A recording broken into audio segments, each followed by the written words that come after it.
I mean, well, what we do know is that, so Andy Sieg, ran Merrill for Bank of America's wirehouse for 6 years, came on in 2023 to turn around the wealth business at Citigroup, which was ailing, was a key priority for Jane Fraser's turnaround of, Wall Street's one of the least profitable banks on Wall Street. He has been there for just under 2 years. But in that time, he has drawn several, we know from at least 6 managing directors, complaints about his behavior, particularly his treatment of senior female executives, including Ida Liu, who left the bank after 18 years in January. Some of you might remember that. It was quite a sudden departure. And also towards his behavior towards one of the current direct reports who runs the Wealth at Work business there, a woman named Kristen Bitterly.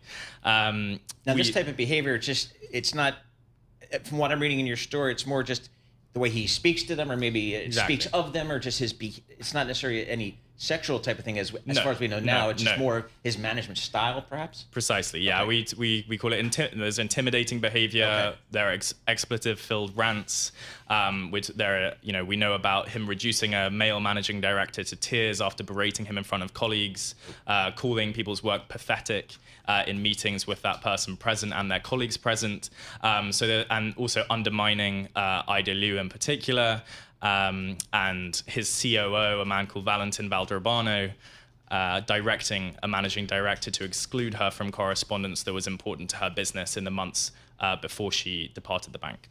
Well, let's talk about just his performance business-wise, right? I mean, under his tenure, the unit reached record levels, improved returns. What was his style, if you will, under that wealth division? Yeah, absolutely. And it is important to note that, Citigroup appear to be standing by him. They do note, that he's really improved profitability at the bank. The second quarter revenue, was a record.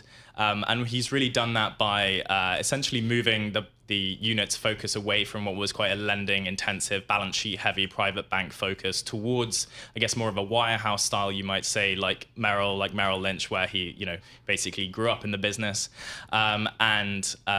He's focused on attracting investment assets into the business and reducing that dependence, on the balance sheet at the bank. And that seems to have reaped dividends.